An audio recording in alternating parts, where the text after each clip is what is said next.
부자 간의 난 싸움으로 사회가 아름다워진 이야기가 있습니다. 덴마크 코펜하겐의 인어공주 동상은 그렇게 세워졌습니다. 그뿐 아니라 오늘의 코펜하겐 박물관을 2배로 넓힌 예술품들이 모두 이 싸움의 결과입니다. 맥주 회사인 덴마크 칼스버그의 이야기입니다. 유럽에선 와인이란 선입견은 정말 딱 맞는 온도에 정말 딱 맞는 맛의 맥주를 정말 딱 맞는 곳에서 마시게 된다면 눈 녹듯 사라지는 소리입니다.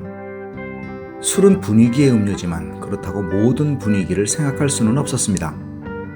제가 어릴 적 자주 찾던 양조장에서 이번엔 술 잘 됐어 라는 양조장 주인 아저씨의 말씀을 가끔 들었듯이 술은 원재료, 효모 등의 첨가제, 날씨, 심지어 습도나 양조장의 청소 상태에 따라서도 변수를 가지고 있는 정밀한 음식입니다. 1883년 덴마크의 맥주회사 칼스버그의 야콥 크리스티안 야콥센은 유럽의 각 양조장에 새로운 연구로 얻은 효모를 보냅니다. 그 이전엔 효모들이 다른 미생물에 감염되거나 그 미묘한 양의 차이로 일정한 맛을 지키기 힘든 어려움이 있었습니다. 그에 대한 연구로 발명한 새로운 라거 효모는 라거라는 새 맥주뿐 아니라 품질을 유지할 수 있는 일종의 대발명품이었습니다. 이는 전 세계에서의 라거를 포함한 맥주의 품질을 유지할 수 있는 유일한 방법이었을 뿐 아니라 독점적 지위를 의미했습니다. 그러나 야콥센은 자신의 연구소에서 나온 결과물을 전 인류와 공유할 것이란 철학을 지키기 위해 엄청난 수익과 안정성을 포기했습니다. 1840년대 덴마크의 프레드릭 7세는 덴마크 양조가들에게 덴마크와 왕실을 대표할 수 있는 세계적인 걸작을 만들라는 말을 합니다.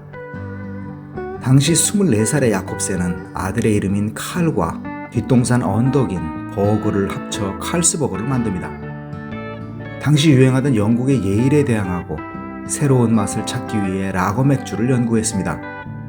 1860년도로 들어서며 파스토리의 효모와 젖산균 발효에 관한 연구는 미생물학자와 의사뿐만 아니라 양조자들에게도 희망을 주었습니다.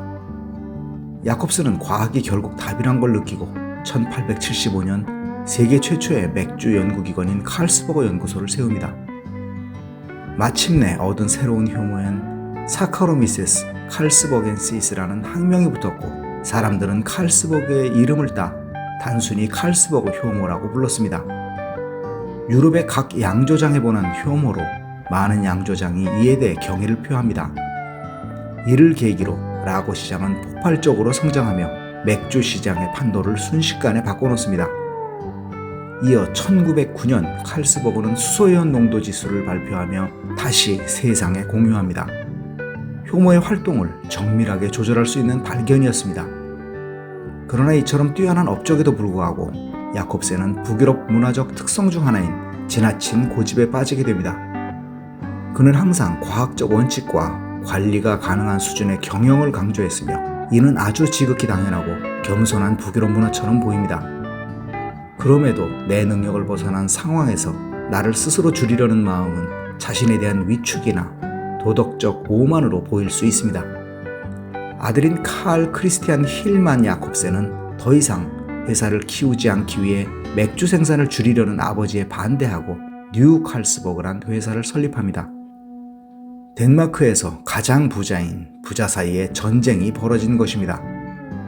그럼에도 이상했던 것은 이들이 싸우면 싸울수록 덴마크 코펜하겐은 더욱 아름다워졌다는 데 있습니다.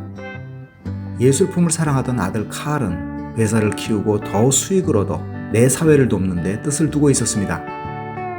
그래서 규모로 아버지인 야콥을 따라잡았을 때 그 유명한 코펜하겐 항구에 인어공주 동상을 건립하고 각종 예술품을 들여와 박물관과 시내 거리 등에서 그 아름다움을 나누고자 했습니다. 아들과 반대했었던 아버지 야콥은 아들이 했던 사회공헌보다 더 큰 기부를 하고 공공건물을 건립했습니다. 서로 돈을 더 벌어 사회를 가꾸는데 탕진한 이상한 일입니다.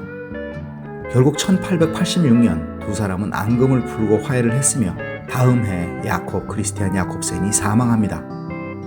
그의 전 재산은 칼스버거 재단에 기부되었고 현재까지 인류를 위한 예술, 과학, 문화에 공헌하고 있습니다. 아들 칼 야콥센도 마찬가지로 1888년 자신의 모든 수집품을 국가와 코펜하겐시에 기부합니다.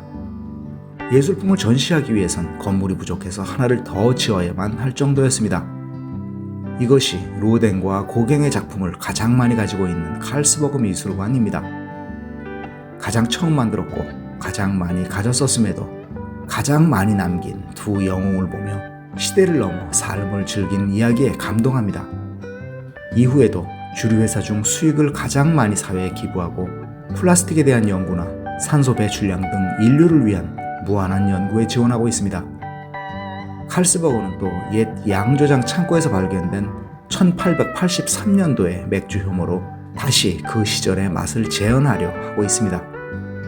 이는 단순히 옛날 맥주가 아닌 인류 발전에 기여한 위대함과 헌신을 상징하고 있습니다. 노르디쿠스 루크였습니다.